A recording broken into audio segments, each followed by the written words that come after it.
Hey everybody, welcome back to Sacred Light Tarot. So, okay guys, you've not yet seen these, but I will be doing some videos with them here coming up, or maybe you have. So let's see. This is the Threads of Fate. Okay, the Weaver Tarot, the Journeyer edition to be specific, and this is the one that I had told you I was waiting on, that my amazing boyfriend had gotten me. Not necessarily for Valentine's Day, but just because it had been out of stock, and I said, the next time that it comes in, I absolutely would love to get it. And no, for those of you who are wondering, it is not an inexpensive deck. So yeah, it was one of those things that I was very, very blessed to have him as a gift. But yeah, you get this is these are the backs of the cards, which are absolutely gorgeous, and they come with a holographic card as well. You see the Ouroboros, which is a recurring theme, which is indicative of a never-ending cycle or a circle of life. Okay. If you are familiar with the history, the Ouroboros is seen through many different cultures in many different ways. In Nordic mythology, it's actually a serpent that encircles the entire world. Okay, so yeah, it's basically it's about so you'll see it in a lot of, especially like the Wheel of Fortune and the World card that deal with cycles that continue. But yeah, we'll do a walkthrough really quickly. But yes, it does come with a guidebook here as well. And then if I can go ahead and get these out.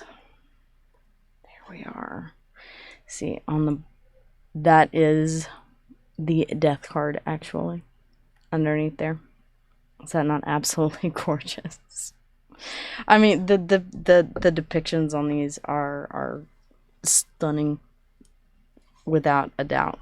And like I said, the back with the double Ouroboros here, the eyes here, okay, indicating the all-seeing eye, or the universe itself, the cosmos, spirit source, and the almighty divine. We have the star here. They're just absolutely gorgeous, the depictions on the cards themselves. The water bearer, okay, as Aquarius is called, depicted here in the star. Very spiritual card. Yeah. We have the Tower, which is depicted as almost as a boulder here.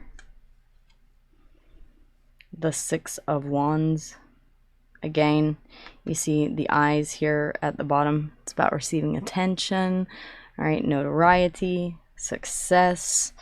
All of these cards are so very well crafted. This one, actually, I was talking with him and I said, it took me a minute, because I said it's the Four of Swords. And I said, well, I see the broken bone here and the two swords here. I said, but I don't see the other two swords. Here they are, right here in the clock. So it's about marking time. It's about taking time. It's about 7:15. Okay. But yeah, for those of you who don't know how to read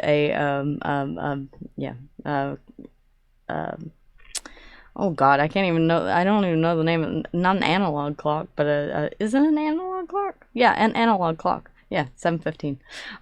But yeah, I'm sure there's some significance to that I'm unaware of.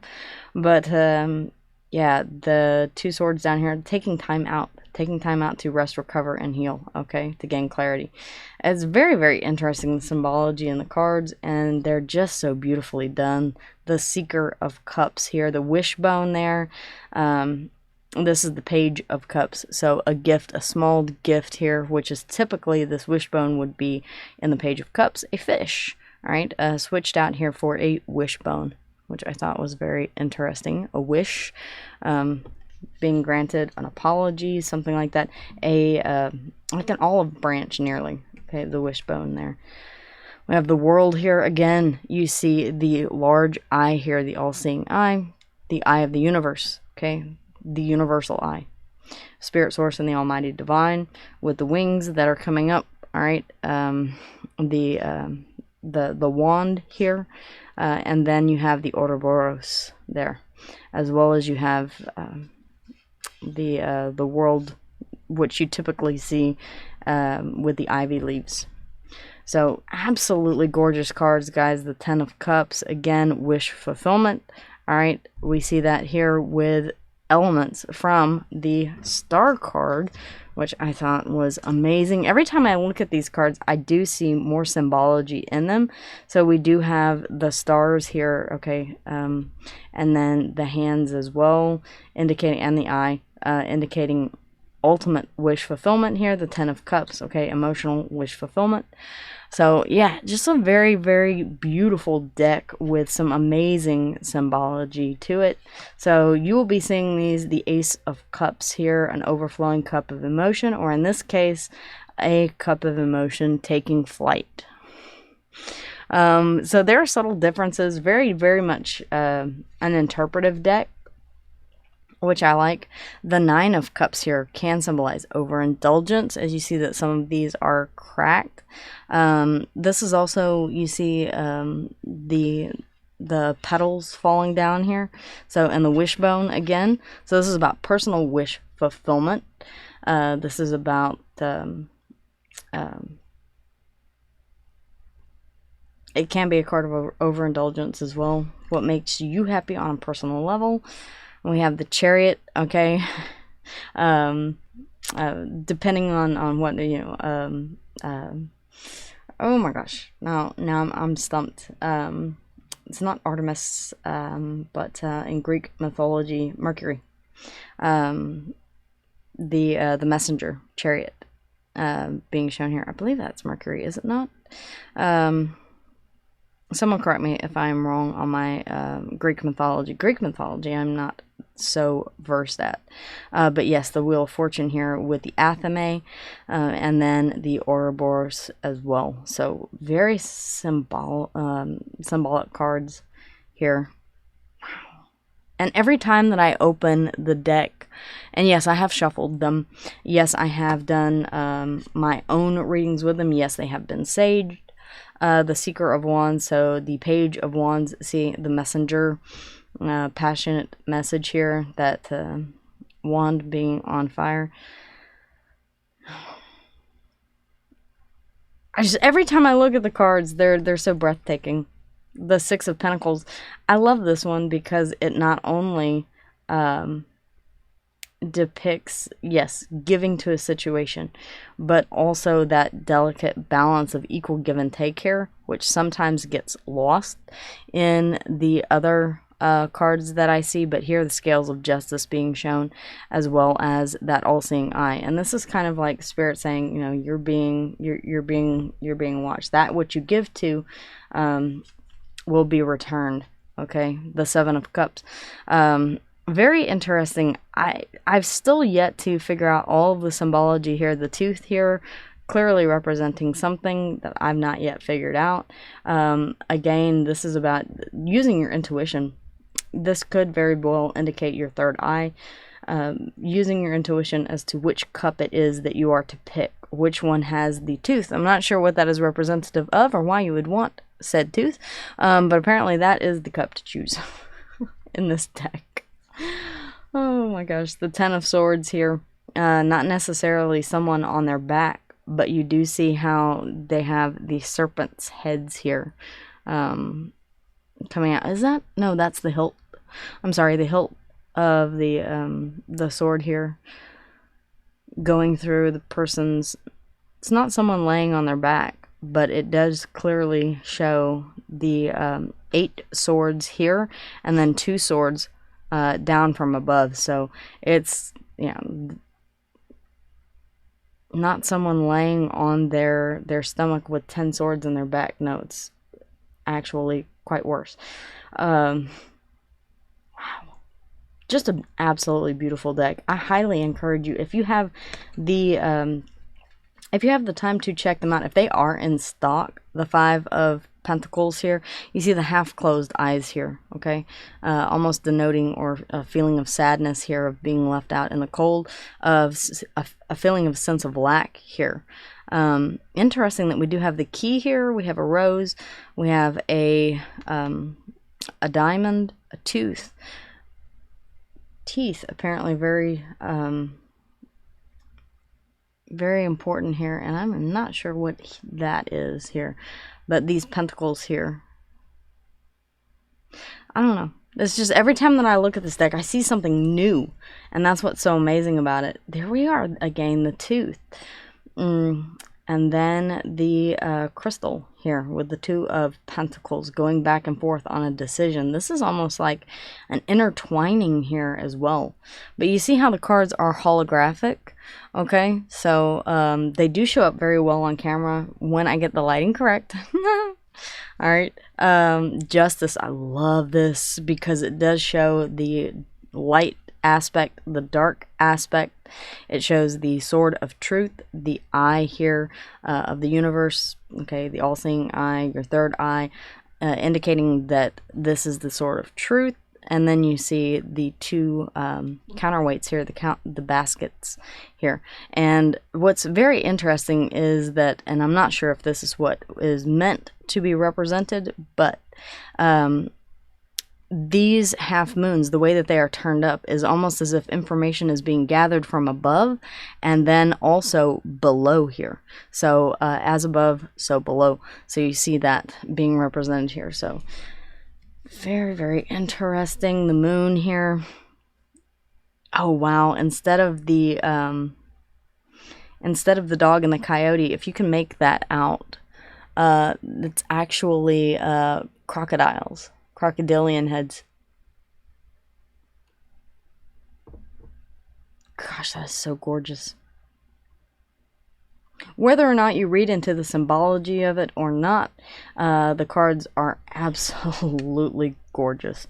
So for those of you who have been wondering, and strength here as well, tying back to, again, this star and the moon. So very, very interesting. And receiving, this is almost to me like receiving divine knowledge here, especially with the two pyramids here intertwining. I don't know, I tend to try and read into that just a bit, but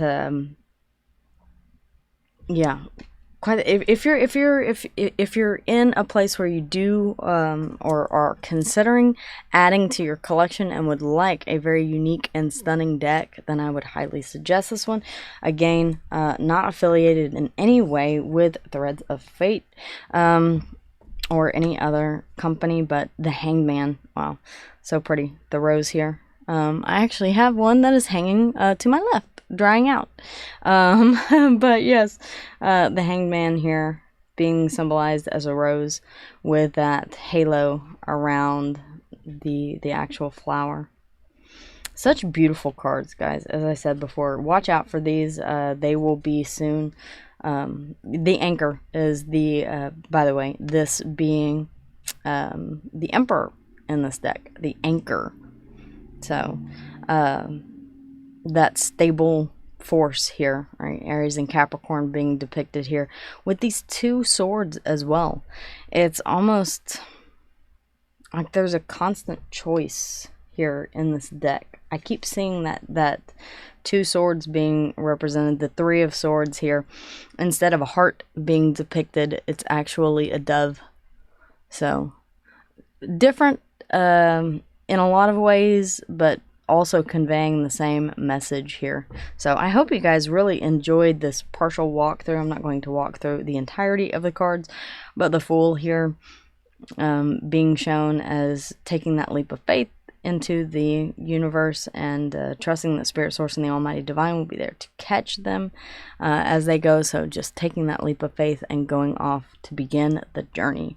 And this is kind of representative of being, you know, very young, inexperienced, wearing that crown of flowers here and jumping off into the unknown, into the void, and starting something new. The Knight of Cups here. Conquerors are knights here in this deck.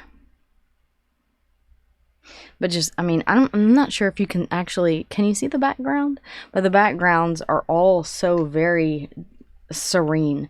Like you have the Eight of Cups here, walking away from what no longer serves you, or distancing yourself emotionally from something, but you see the peaks in the background, which evokes kind of the feeling of the hermit here, going atop a snowy mountain by himself.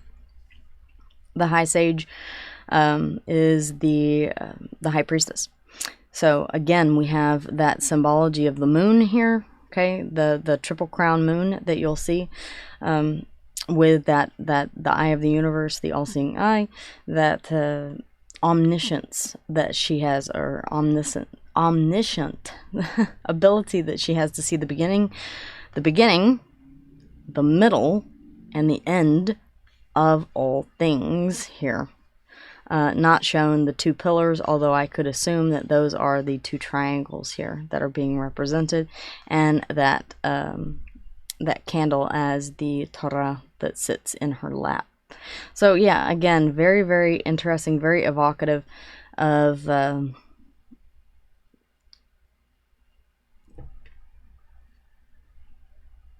deep introspective. The more that I look at them, the more captivating they are. The Ace of Wands, very much about passion.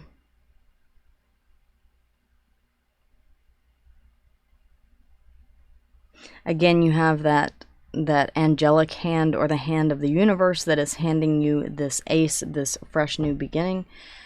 As in all of the cards, the Five of Wands, conflict, competition,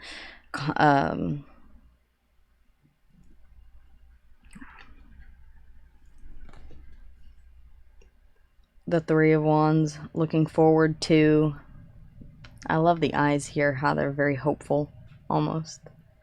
Looking forward to the future. Eights here. 8, 8, 8, 8.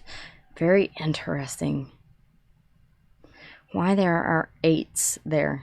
8 of Pentacles. It's almost like that which you have been working towards, set your eyes toward it. Okay. This is a card of action, of not necessarily waiting for your ships to come in, but actively turning your back toward the past and beginning on a new adventure. As I said before, it's going to take me a moment to really, okay, so the King of Pentacles here, very much Taurus energy here, as you see the bull's horns being represented. That diamond here in the coin, or the pentacle. I don't know, they're just absolutely gorgeous. So guys, if you were wanting a more in-depth look at the cards, then that is they. And yes, definitely expect to see these being used quite a bit in conjunction with the other decks that I have as well. If you see any deck that you would like more information on, then please do let me know in the comments, and I will make a special video about them, because I know that a lot of you guys are interested in the decks that I use. And as I famously continue to say, look, I really I browse through Etsy, and whenever I see them, or something strikes my attention, then I will search it out. And this just happened to be one that I found by chance, and it was not in stock, and I went to the website and I got on the wait list. So if you are interested, it is Threads of Fate, and it is the Weaver Tarot. This one is the Journeyer edition, and they have multiple different editions that you can take a look at. Again, not affiliated, but certainly a fan. So there you go, guys. All right, let me know if you have any questions at all, or if there are any other decks that you would like for me to give you a little bit of a walkthrough on. Okay, all right. Thank you guys so much, and I will see you here again soon. Mwah!